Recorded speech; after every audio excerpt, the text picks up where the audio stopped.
मयि श्री गुरुवे नमः।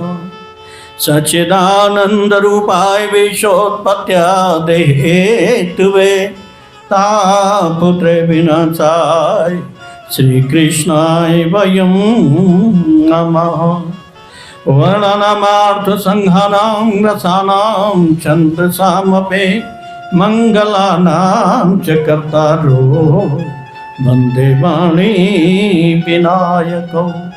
कुंदेन्द्रदरगौर सुंदरम अंबिकापतिमभीष्ट सिद्धदम कारुणिक कलकंचलोचनम नौमि शंकरम अनंगमोचनम।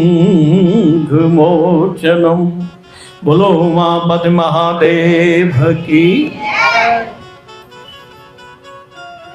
यह आज का प्रकरण रहेगा शरीर का रहस्य। जो शरीर हम लोगों को मिला है उसका बहुत विचित्र रहस्य है, लेकिन हम इसे साधारण में ले रहे हैं, बिल्कुल साधारण में ले रहे हैं। जो भगवान ने हमें आंख दी है उसकी कदर हमको नहीं है। जब आंख खराब हो जाती है, जब डॉक्टर पैसे लेता है और लेंस डालता है तो फिर उसकी कदर होती है। ये एक ऐसा पात्र है, दिव्य पात्र है कि इसमें जो डालो उसका उल्टा निकलता है। समझना, सावधानी के साथ, गहराई के साथ। इस शरीर में जो डालो उसका विपरीत निकलेगा। कैसे? हमने इसमें सुगंध डाली तो ये दुर्गंध होकर निकलेगा। हमने इसमें रस डाला तो इसमें से बेरस होकर निकलेगा। ये समझने की बात है। लेकिन इसमें ये ऐसा दिव्य पात्र है, इसमें कई खाने बने हुए हैं। जो हम भोजन सामग्री डालते हैं वो सीधा लीवर पर, पेट में जाता है और उसका विपरीत भास निकलता है। इसमें बीज डालते हैं तो अंकुर बनकर निकलता है।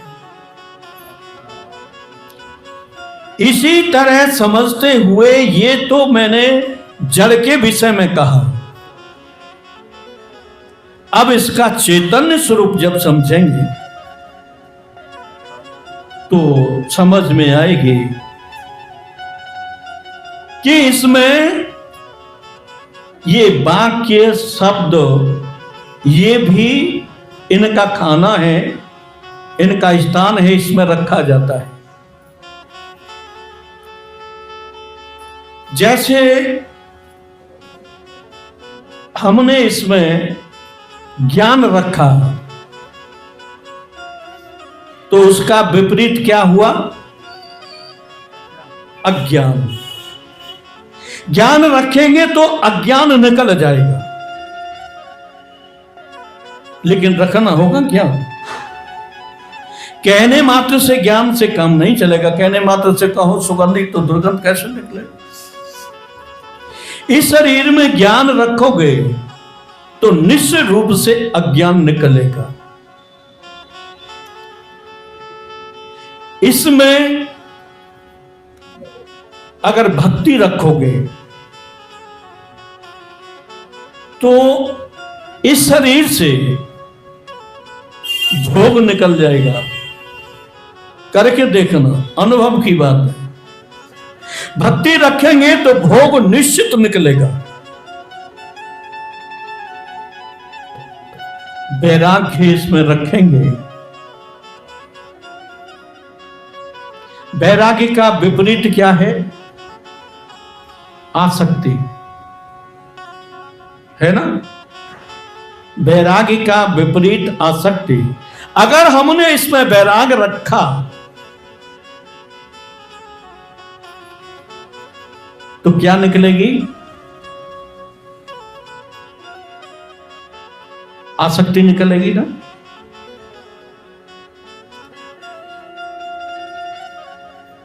इस शरीर में अगर सुगंधी नहीं रखे तो ये शरीर धीरे धीरे जर्जर हो जाएगा, बेकार हो जाएगा। दुर्गंध भले ही निकलती है लेकिन इसे रखा जाता है और ये संकेत देता है। शरीर एक ऐसा एंटीना है जो संकेत देता है। इस संकेत को समझ नहीं पाते। कैसा संकेत देता है कि बाथरूम लगा, बाथरूम गए, लेकिन संकेत क्या है इसका? कभी इसमें डाल, जल डाल, बाथरूम गया जल डाल, ये संकेत है इसका। उसी प्रकार से इस शरीर एक पात्र है। इस शरीर में कई ऐसे पात्र हैं जिनमें रखा जाता है। इसका एक ऐसा सुंदर सॉफ्टवेयर है, कंप्यूटर है, जिसका जवाब नहीं। इसमें रखते चले जाओ, रखते चले जाओ। जैसे बच्चा पढ़ता है, वो अपना सारे सब्जेक्ट पढ़ता है और उसमें रखता चला जाता है, रखता चला जाता है, रखता चला जाता है। लेकिन जब इस कंप्यूटर को कहोगे, बैठोगे और उस विषय में चर्चा होगी, तो वो सॉफ्टवेयर तुरंत निकालते हुए चला जाएगा, उसी को निकालेगा। लेकिन इसका विपरीत नहीं निकलता जो सॉफ्टवेयर है। अब ये जो रखा जाता है, कहां रखा जाता है? ऐसा शरीर में कौन सा स्थान है जो हम चीज रख रहे हैं वो हमें सुरक्षित मिल जाए? जिसे क्या कहते हैं इंग्लिश में? मेमोरी है, मेमोरी कहते हैं इसको। वो कहां रखी जाती है? बुद्धि में। यहां जब रख देते हैं, कुछ बच्चे ऐसे हैं कि पढ़ते हैं लेकिन बुद्धि उनकी कहीं दूसरी जगह जा रही है, खेलने में, और लग रहा है कि वो पढ़ रहे हैं, लेकिन बुद्धि नहीं है उनकी। तो जब बुद्धि नहीं है तो उसमें रखा कैसे जाएगा? तो बच्चों को ये अच्छी तरह से समझ लेना चाहिए कि हम जो पढ़ रहे हैं, हमारी बुद्धि वहां हमारे पास होनी चाहिए। ये निकल जाएगी तो तुम जो चीज रख रहे हो वहां रखी ही नहीं जाएगी। जब पात्र नहीं है तो रखोगे किसमें? उसी प्रकार से जो ये शब्द भरते हैं, तो ये शब्द निकलता कहां से है? जैसे बोल रहे हैं, बोलते हैं, तो इसमें अ आ इ ई उ ए ऐ ओ औ का खा का घा सब शब्द है, और ये शब्द सब निकलता है। क्या हमने उसमें रखा है? रखा है।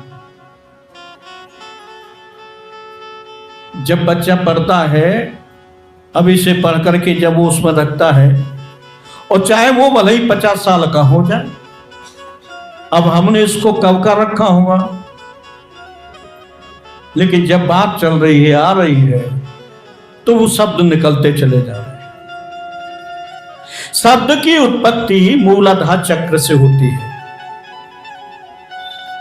इस शरीर में एक पात्र है मूलाधार चक्र, उसमें एक कमल के सदृश होता है, अष्टकमल, जिसमें सारे शब्द, जैसे प्रिंटिंग प्रेस होती है उसमें सारे शब्द होते हैं। कागज लगाते जाओ छपता चला जाएगा, कागज लगाओ छपता चला जाएगा, वो सारा सिस्टम बनता चला जाता है। हम इसमें अगर किसी की चुगली रखेंगे, किसी की बुराई रखेंगे, तो फिर इसमें से क्या निकलेगा?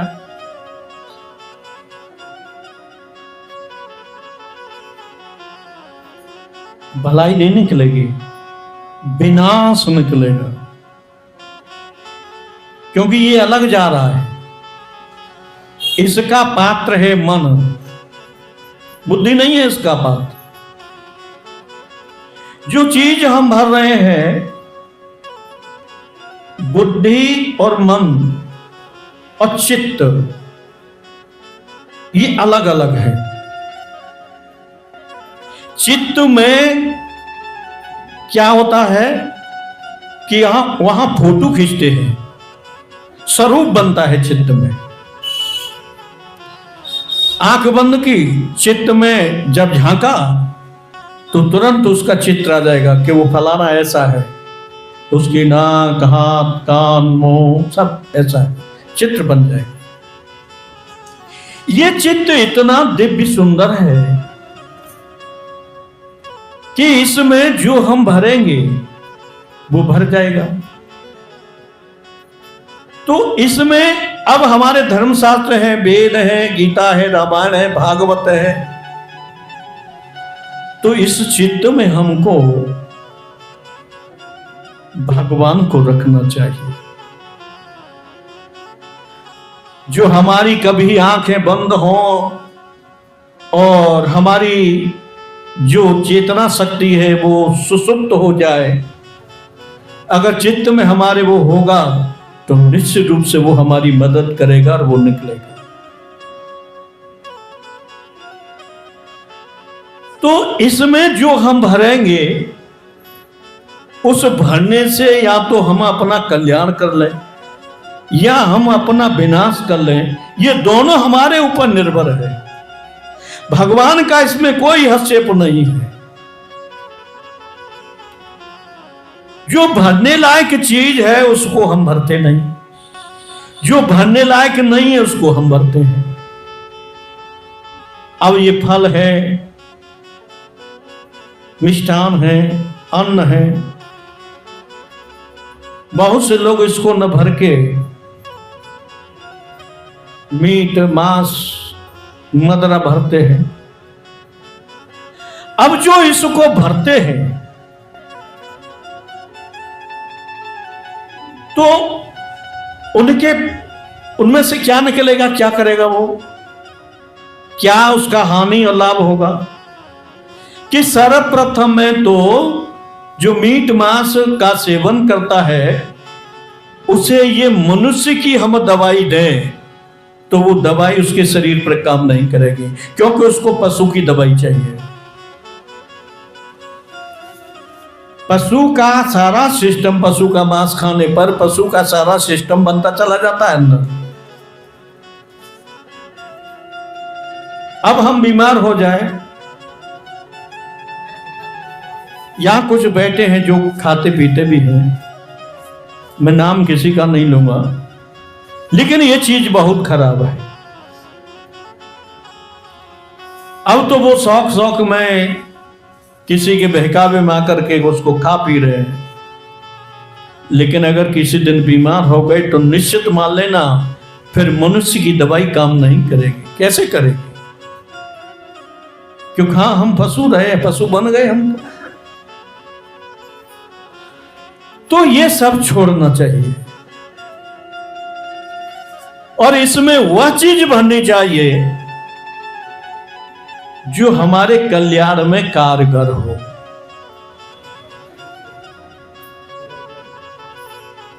बोलो सच्चिदानंद भगवान की। आज कुछ लोग बाहर से आए, दूर जाएंगे, तो इसलिए जल्दी समाप्त।